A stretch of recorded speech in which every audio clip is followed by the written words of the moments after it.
Hey guys, it's your girl Tyra Crush back with another review, and this time it is for Basketball Wives. If you would please hit my subscribe button if you have not already. Thank you. Okay, so this week's episode was kind of interesting. It started out with Drew, is what I want to talk about because Drew has a situation where she has a child that is not by her husband, and it just so happens to be her child's father has been incarcerated since before he was born. So her child has literally met him on two occasions, once when he was two and once last year. Now that his father is out, he wants a relationship with his son. The son wants nothing to do with him. And he's only 9, so of course it's a little early in the game.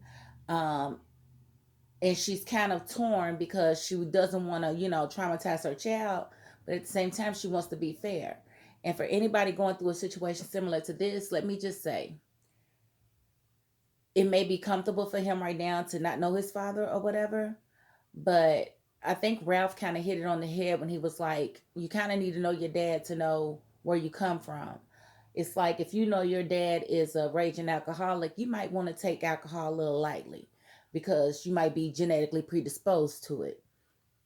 Um, you have to know it's like you can find another man to raise your child or step in and be a good father figure. But if at all you have a chance to allow that child to see who his father is, you need to do that because that will only help the child to understand himself better.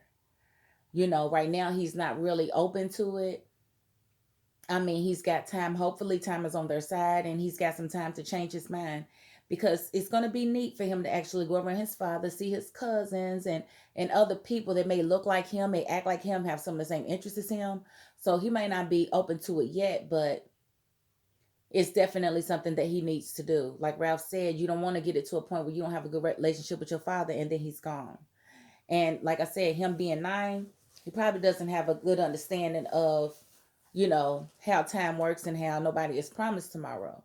I think Drew would have done herself a favor if she would have kept the thought of him alive a little bit more than what she may have.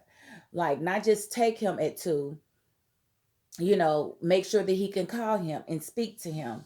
Write back and forth. Maybe could have made him a pen pal. Send pictures and then he can send pictures back so he can be like, okay, this is my dad. This is my daddy. Because he basically went from the man thinking of Uncle Ralph to Daddy Ralph. And he thought that the only thing that made him his daddy is the fact that he married his mother, and that is just not the truth. So he needs to know and understand what it means to have a bonus dad, because that's what Ralph is a bonus dad, and he needs to understand what it means to have your biological father. And we can replace him in the bedroom, we just cannot replace a child's father with the stepfather. It's just not the same. They come from, it's not the same DNA. It's just not the same. So they have to see both. So I think it's good that she's actually trying to talk to him, but I would suggest she put him in counseling so that the counselor can talk to him and get to the bottom of why he doesn't want to see him. Maybe he rubbed him the wrong way. Maybe he gave, because kids get, they catch vibes. So she may just want to take him to somebody that isn't related to anybody and just have him talk to them to make sure they can break down whatever wall it is to, that's preventing him from wanting to see who his father is, because he will regret that one day. And then we have Miss Latoya and Kenya. I think that is just freaking weird. Like, is Kenya bisexual now? I remember her saying in a previous episode that she was feeling some type of way about Latoya, but does that mean she's bisexual? Is that why she's so mad at her for kissing Portia? It's like she's like a jealous boyfriend, and that is like weird energy to me. That is weird energy to me. I don't know. And who knows what these girls, normally do. Like, maybe they be having orgies. I don't know what they be doing. But I'm telling you, when they fall out on reality TV, it be a little different than it does in real life, because they be like real deal mad, like you was my boyfriend and you stopped messing with me, mad. That's how hateful they get towards each other. So I don't know. That was just kind of weird to me. And then Latoya always trying to explain herself to Kenya, like, why? Is Kenya financing your life or something? Like, I don't understand why you feel like you always have to explain yourself to her. And I mean, I don't too much care for Latoya's character because she will tell your secrets in a heartbeat like it's nothing. And she gets one tangent and she won't get off of it, like talking about Fallon's husband. Why are you still talking about this man? And if you felt that way, why would you even come to our house?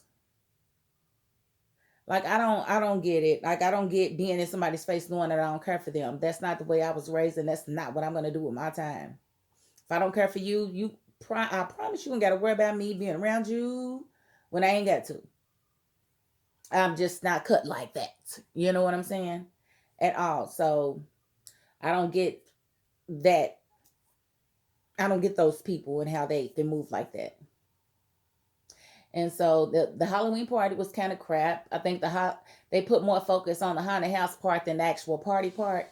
Like it should have been co-ed. It should have been like she could have done a whole lot more than what she did. Like they said, you put out some finger foods or whatever, but they spent some money getting that makeup done, and I know they bad, and probably that's probably what Latoya was trying to do was go to another party. But Latoya and Portia outside talking, and then Kenya walking up. Man, that was classic. Kenya's mad, angry. She was just waiting on her chance to leave. Everybody's makeup looked good. Everybody looked good. I like Cynthia and Mike. They are cute when they were out to lunch, and then Drew called and invited them to New Orleans. I think they are too cute. And I like the fact that he wants to get his own place in Atlanta. That's the one thing that Dennis didn't do. He didn't come to Portia and say, let's buy a house together and that's where we can live. And I think that their relationship may have lasted a little bit longer had they been able to do that. I understand where Portia's coming from, but she's got to know she'll never be in that place that she was at when she left her first husband. When she left him, she was at a very low place. You would never be there, low, honey. You got the world on your side, baby. We would always have your back, so you can be vulnerable. If you want to be vulnerable, you can be vulnerable. And all you gotta do is set up a GoFundMe, and people like me are going to donate to it, and you will have money all over again if it comes down to it. So you will never be in that place again, Miss Portia, because we love you. But I do like, that idea of him actually making the home base in Atlanta. That way we ain't gotta have a Real Housewives of Compton. I guess they already got, I'm sure, Beverly Hills or something. So it's a good idea. I think I like that. I don't have much to say. I think it's about it. Yeah. So again, weird Kenya vibe. And again, if you have a situation like Drew's, just remember that you and that man made that child, or you and that woman made that child, and it's only you two that they can actually pull from to figure out who they are. So it's better late than never. And by the time he's about 12 or 13, he's definitely going to be looking for his dad. So just hang tight in there, Drew, and get him some counseling in the meantime and in between time. But that is my $5.02. Peace.